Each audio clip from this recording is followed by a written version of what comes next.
At 11:59 that night, Aren Sol looked up and saw a sentence stretched across the sky. World correction begins at midnight. 1 minute remained. But to understand why the world wanted to correct him, you have to go back to the morning when it decided he was nothing. Every child in Vera grew up waiting for Awakening Day. At 18, the silver band on their wrist would name the power they would carry for life. Across the Academy Plaza, fire rose without fuel. Students lifted from the ground. Shadows breathed, armor crystallized, and doorways opened into distant streets. No one received nothing. At least, no one had until Aren. Thousands stood beneath the Academy's floating glass as names ignited above the awakening circle. Nia Cade, ability Glasswing. Light unfolded behind Nia like blue crystal wings, then curved around her as a shield. The plaza erupted.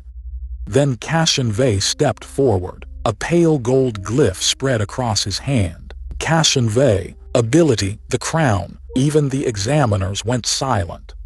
When Aren placed his hand on the awakening stone, the plaza waited. The stone stayed dark. His wristband flashed once. No ability detected. Classification powerless. Someone laughed. Then another. By the time Aren stepped away, thousands of people had learned how quickly relief could become cruelty when misfortune belonged to someone else. Only Nia stayed beside him. "They're wrong," she said. "The system has to be wrong." Aren stared at his blank silver band. Or it finally told the truth. That evening, he watched students train in the lower courtyard. Powers painted the air with fire, wind, and light. And for the first time, Aren noticed something behind them. Not an aura, not energy, words. Above a boy holding blue flame, a thin sentence floated where no one else could see it. The flame burns everything except its owner. Above a girl walking on air, the user may levitate 2 meters above the ground. Every power had a rule. Every miracle had been written like a contract. Then Aren looked at Nia. The shield exists for 12 seconds before it fractures. During training, a support beam tore loose above Nia. She raised Glasswing. Blue crystals spread over her and the students behind her. 10 seconds. 11. Cracks raced across the shield. Aren reached toward the floating sentence and changed one word. 12 became 13. The rule obeyed him. The shield held for 1 impossible second, long enough for everyone to escape. Then the crystal burst into harmless rain. A glowing fracture opened across Aren's wrist. Nia had seen the extra second. "You changed it," she whispered. Over the next few nights, they tested the impossible. Aren changed a small flame from blue to white, raised a levitation limit by only a few centimeters, made a tracking spell follow its owner instead of its target. Every edit hurt. Every careless word threatened a consequence neither of them could predict. They learned that Aren could alter only an existing power, only while he could see it, and only one meaningful clause at a time. Temporary edits needed no permission. But the rule resisted anything permanent unless its owner truly consented. Nia looked at the glowing crack across his wrist. "You weren't left out of the system, Aren. You were placed above it." He looked across the academy at people carrying invisible sentences inside them. "Being able to change people doesn't give me the right to."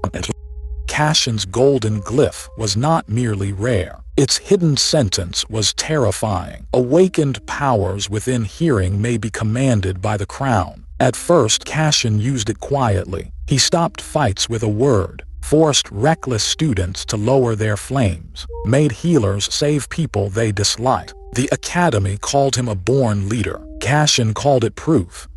"Freedom created every war we inherited," he told the city. "Order will end them." During the Academy's public ascension ceremony, every screen in the plaza turned gold. Cassian stood above a crowd of thousands. "Kneel," he said. The command moved through awakened power itself. Fire users attacked unwillingly. Shields collapsed. Teleporters found every exit sealed. Pale fragments of their abilities streamed into Cassian's crown. Their faces remained awake. Their bodies remained their own, but their powers no longer listened to them. Nia pushed through the panic toward unawakened civilians. Glasswing rise. Her shield opened as commanded lightning struck. Aren saw the familiar rule counting down. 12 seconds. He changed it to 20. The sentence flashed blue, then gold. The crown overrode it back. The correction threw Aren against the stone. Blood filled his mouth. Aren tried again. He gave a fire user control of one hand, freed a teleporter long enough to move an injured child, silenced a command for 2 breaths. Each small edit worked. Each one was erased. The crown's rule sat above the others like a law above laws. Aren could change individual sentences forever and still lose the academy one person at a time. Then the crowd parted. Cassian was walking toward him. "Your power is the only one I cannot steal," Cassian said. He looked almost relieved. "Do you know what we could build? No accidental fires, no gifted tyrants, no child born afraid of someone stronger." He extended his hand. "You can change the rules. I can make the world obey them." For a heartbeat, Aren saw the temptation clearly. One perfect sentence written by 2 people enforced on everyone. Then he saw Nia holding a broken shield over strangers who had never asked her to stay. "A peaceful cage is still a cage," Aren said. Cassian's expression hardened. "Choice is a luxury paid for by the weak." The crown flared. Glasswing. Collapse. Nia's shield folded inward. The plaza shook. Aren reached for her rule, but she looked straight at him, not asking to be made stronger, only asking to remain herself. Aren finally understood his mistake. He had been editing people when he needed to edit the command that bound them, but a permanent change required consent. He turned to the terrified students. "I'm not asking you to trust me. Choose whether your power belongs to the crown or to you." For a breath, no one moved. Then one student resisted. Her glyph burned blue. Another followed. Then 10. Then hundreds. Across the plaza, power owners chose themselves one by one. Nia reached for Aren's hand. "We choose ourselves." Above Cassian, the golden sentence filled the sky. "All awakened powers within hearing obey the crown." Aren seized the words. The rule fought back. Gold burned through his wristband. Cracks of cyan light tore across both arms and his chest. Every letter felt heavier than stone. He did not make himself king. He wrote, "All awakened powers within hearing obey their owners." The plaza went silent. Then every stolen power returned. The firewall opened. Teleporters reclaimed the exits. Guardians turned their shields toward the collapsing hall. The crown's glyph split down the middle. Cassian fell to his knees, alive, listening to a world that no longer had to obey. Glasswing unfolded around Aren, not because Cassian commanded it, and not because Aren had improved it, but because Nia chose to hold the falling stone above him.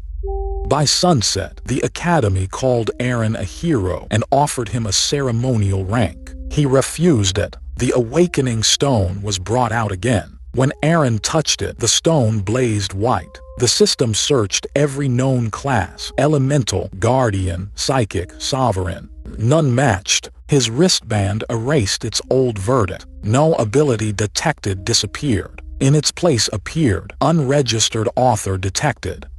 That night, Aren told Nia the hidden rules had not disappeared. They had become clearer. He looked over the sleeping city and saw a sentence too large to belong to any human being. It curved across the stars. Powers are not gifts. They are restrictions installed by the architects. The words rearranged themselves as something, somewhere, noticed him raiding. World correction begins at midnight. Aren checked the Academy clock. 11:59 p.m. Then the first star went out.